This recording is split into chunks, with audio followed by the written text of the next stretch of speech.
Hello everyone and welcome back for another episode of Indie Impressions. My name is Nick and today we're checking out I'm Scared, a pixelated nightmare. The I'm Scared is all one word for some reason, so that's kind of important to know.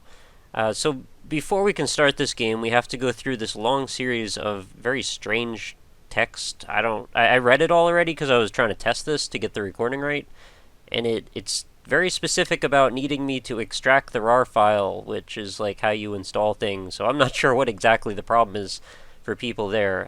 I've not experienced any issues. Apparently, people are like trying to play the game from inside the RAR file or something. I don't know. Apparently, that needed to be said. But if you didn't satisfy the request, please quit the game by pressing the escape key. If instead you have extracted the folder from the RAR file, you're free to proceed by pressing the enter key. Thank you for permission there. The game is about to begin. Thank you for that as well. You'll need the WASD keys to move in the gaming area. I will get those WASD keys ready to go. The E key is what you need in order to interact with doors and objects. The shift key lets you run while moving. You'll need the control key to crouch. Feel free to look around with the mouse. I'll feel free as an eagle. This is America after all. It's important to play the game with a medium-high volume. Even your headphones will serve the purpose. I'm going to assume that English is probably not his first language, so I should probably be a little bit less harsh on this guy. The game will try to deceive you as many times as it can, and you'll need to hear certain sounds in order to go on in the game. I know I just jumped out of order there. In case something goes wrong, feel free to check the folder in case to report any errors. If any errors happen, he's extremely sorry. He didn't want to do that. And I will definitely forgive you. Errors happen, man. It's cool. We'll get over it. I wouldn't worry too much about it. I mean, I've never seen a developer put forgive me. Again, probably a cultural thing. So I sincerely hope that you guys don't accuse me of bandwagoning for playing this. I've heard that a lot of people have covered this on their YouTube channels. I don't personally care very much whether they do or they don't. See, the thing is with me, Oh, we got some blood in there. I don't watch, generally, I try not to watch videos of games that I know that I have somewhat of an interest in case, I don't want to spoil the thing for myself, because, impressions, I don't want to ruin the impressions thing. I guess I'll just proceed while I'm talking here. I need a heart to open it, clearly. Oh, okay, I don't think this was here a moment ago. So, yeah, I try not to watch those videos just in case we don't spoil things. Because it's important for me and for the developers who watch the videos and for the viewers who, generally like the fact that I do this as a first impression series. I don't want to mess with that formula. It seems like it's working pretty well, and it seems like you guys appreciate it. So, yeah, I avoid that. It's cool, though. Everybody's happy with it. Where am I? A creepy place. So, yeah, what was the point of me even saying all of that? Well, I just like to, keep you guys in the loop. So yeah, don't accuse me of anything. I just like to play the games that look cool to me, and that's kind of all it's about. So, we got some laughing in our earphones and some little chime music. This does remind me, in fact, quite a bit of that game Lasting that I tried a while back. Oh man, I'm messing with my head. And I am aware of there's being some sort of a stigma for playing certain horror games on your channels. Like, again, I don't want to get too far into that. But it is what it is. And this game looked interesting to me. Sometimes I'm just in the mood to play a horror kind of game, and I've heard some decent things, I suppose, about this. So I figured, why not?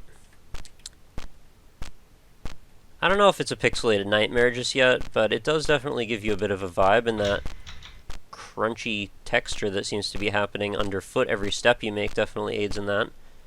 Oh yeah, there's a thing. That's pretty creepy, I'll give him that. Little bits of flesh or whatever on the ground help a little too. Just went away now. Well, I don't know. If you guys have watched me do some of the horror games in the past, I'll remind you again, I don't get super scared. I'm not here to do the jump scares and the screams if it can be helped. I don't know that I've still, to this point, ever actually screamed in one of my videos. If I have, I'm sorry, I just forgot. But I do enjoy playing the darker, more macabre stuff in general. Oh, we can look through this little peephole here, and there's a noose. Yeah, that's something. Somebody gonna hang themselves, I suppose. That's cute. And the general atmosphere in these types of games just seems to lend itself to being a little interesting, I find. So I go where the cool stuff is, aesthetically, visually. I like to find those things. And it's a very strange confluence of graphical aesthetics that we've got in games like this. And we're using these really very lo-fi textures here. I mean, they're almost like 2 or 4-bit. They're about as minimal as you can get and still have a three-dimensional game at the same time. I mean, we're talking like Wolfenstein level graphics almost, but just by virtue of the fact that there are, different shapes and stuff that aren't just strictly square. I guess it's a little more than that. So yeah, I guess I've seen all that I can see down here. Is there, maybe I can open some of these cupboards? Oh yeah, so part of the reason I was going in such detail about that I'm playing this blind is the fact that I have very little idea what it's about, other than that it's supposed to be a little bit on the scary side. And not sure exactly why, I mean, other than the stuff we've already picked up on a little bit. I always like to remind everybody, like, typically my pinnacle for scary games is like the Silent Hill series.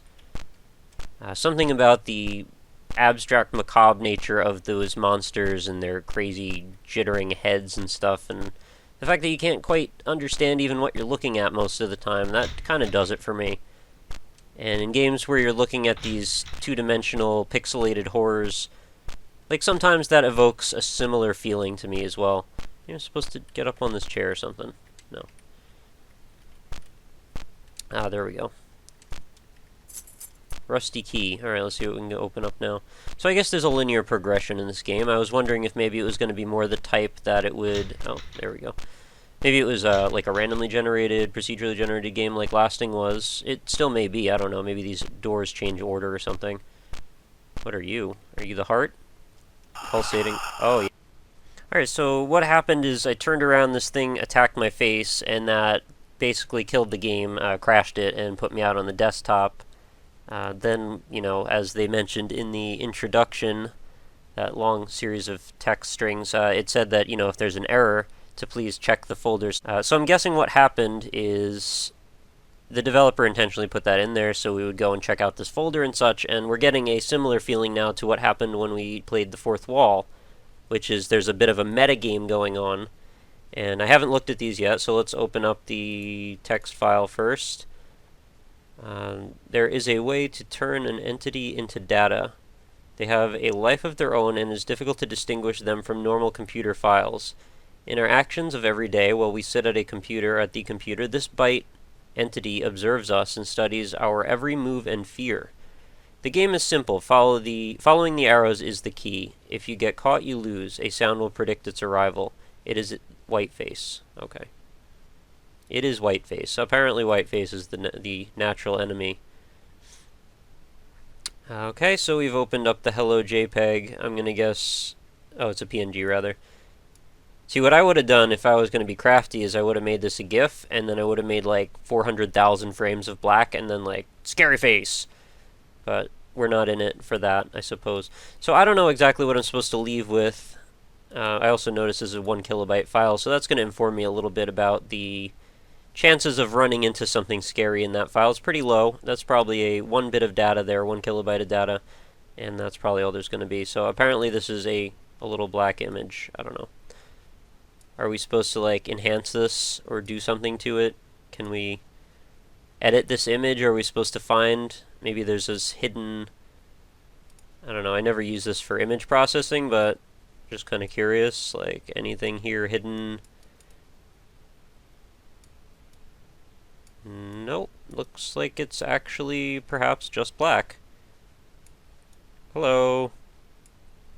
Alright, so I guess that's what it was talking about. That's the bit of data that's observing our every move.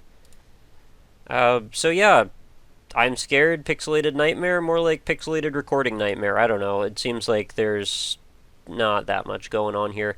Am I supposed to jump back in the game now and go look around for other stuff? If I am, the bunny trail leading me to believe that that is the case, it was insufficient. I'm probably not going to launch this game again. I don't know, sorry. I don't see a point. There doesn't seem to be much else going on. So I regret to inform you that this is where we will leave this episode. If you would like to check this out yourself, it's perfectly free. Go grab it at the download link, which will be in the description. And maybe now that I know what's going on, I'm going to go and check out some of those other YouTube videos of people playing this and understand if they also stopped at this point and what kind of conclusions they came to. Kind of curious about that. So yeah, I would say this is a bit of a thumbs down unless I'm just missing the point, which I very well may be, and I know I've done it a few times in the past. So yeah, horror games, if maybe you're the one bandwagoning here and it's not YouTube, but if you are, please stop. Slender was one thing. We played Slender for a while. It was fine, I guess. We all kind of got over that. And then a few other ones came out of the woodwork, and they all just sort of took over everything for a while, and seems like a very popular new genre that's popping up. I don't know. This doesn't seem that great to me. I don't get it. Maybe there's something I'm missing again. Curiosity makes me now want to go inspect and see if there's another way through. Because it might just be that maybe I picked like the wrong door, and if I had done this in a different order, maybe it could have come out a different way. Maybe, because I think wasn't the first door in the first room, it said you needed a pulsating heart for it, so if you like find the heart somewhere else, maybe you can get out that door or whatever. I just don't think I care enough to really figure it out. There wasn't enough characterization or anything like to really hold me to the game, so kind of like that game The Briefcase that I played on the show. I didn't feel like there was really much of any attachment to what was going on. So it's just, it comes, it goes, and we move on. But, you can't have a winner with every single episode, right? So, again, sorry if I'm sounding awfully harsh on the developer. If this was just a little experiment that got kind of blown out of proportion, then so be it. That is fine. I'm not passing that much judgment, really. I'm just sort of giving my angle on the situation. But yeah, I highly encourage anybody watching, go give it a shot yourself, see if it comes out different for you, or if you have any other angle to input your perspective on, and I'm always happy to hear it in the comments below. So let me know what you think. That's going to do it for today. I will give you again the super abridged plug section. I might be changing this up soon. I don't know if how helpful it is. I know it's a lot of you guys have found the Facebook page from it, I think, which is great. And I think some of you have even found the website, which is kind of the point. I wanted to drive people back and forth in the website, because that's where I want the majority of interaction to go on. But the YouTube page itself is kind of also the main attraction, so it's always been a bit of duality with that. But yeah, I'll give you the very brief rundown. So indieimpressions.com, it's indie-impressions.com. Check out all the videos there, sort them however you like. And then head on over to facebook.com/indieimpressions. Leave a like if you choose, and then every day a new video will show up in your Facebook feed. And if you have any comments, questions, suggestions, or you're an indie dev you want me to check out your game, quickest way to contact me is at RockLeeSmile on Twitter. Links are going to be right in the description, and feel free to come say hey. I'm always happy to meet new people, and I am super happy if you enjoyed the video. So thank you so much for watching, guys. I'll be back again tomorrow with another one. Have a lovely night. And don't let the pixelated monstrosities come out of the darkness and bite your face off. Later.